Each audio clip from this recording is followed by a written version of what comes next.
அஸ்ஸலாமு அலைக்கும். நம்ம வீடியோல இன்னைக்கு என்ன பார்க்க போறோம்னா, லாஸ்ட் மந்த் ஃபுல்லா நெறைய நம்ம ஸ்டால்ஸ் அட்டெண்ட் பண்ணோம் இல்லையா? அப்படி ஸ்டாலுக்கு போனப்ப இந்த சிஸ்டர் நான் மீட் பண்ணேன். யாருன்னா ஜஸ்ட் ஜாம்ன்ற பிராண்ட நடத்துறாங்க.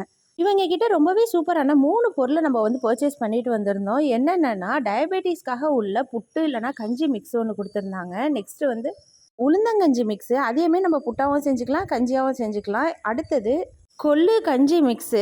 எல்லாத்துலேயுமே நெறைய ஹெல்தியான ப்ராடக்ட்ஸ்லாம் வந்து ஆட் பண்ணியிருக்காங்க. சொல்லப்போனால் எல்லாத்துலேயும் பாரம்பரிய அரிசிகளை யூஸ் பண்ணி தான் எல்லாமே ரெடி பண்ணுறாங்க. நீங்கள் டயபெட்டிக் பேஷண்ட்டாக இருந்தீங்கன்னா டயபெட்டிக் கஞ்சி மிக்ஸ் வந்து ட்ரை பண்ணி பாருங்கள். அதில் பாரம்பரிய அரிசிகளான காட்டு யானம், கேரளா மட்டை அரிசி, சிவப்பு அரிசின்னு எல்லாம் யூஸ் பண்ணுறாங்க. பெண்களுக்கு வலுவூட்டக்கூடிய உளுந்தங்கஞ்சி மிக்ஸில் உளுந்து மட்டும் இல்லாமல் காட்டு யானம், மாப்பிள்ளை சம்பா, பெண்களுக்குனே உள்ள பூங்கார் அரிசிலாம் யூஸ் பண்ணுறாங்க. என்னுடைய பிஸி ஷெட்யூலில் இவங்களோட ப்ராடக்ட்லாம் எனக்கு ரொம்பவே யூஸ் ஆக போகுதுங்க. உங்களுக்கு இவங்ககிட்ட பர்ச்சேஸ் பண்ணுமா? அவங்களோட டீட்டெயிலெலாம் நான் டிஸ்கிரிப்ஷனில் தரேன். மறக்காமல் போய் அவங்ககிட்ட பர்ச்சேஸ் பண்ணிக்கோங்க.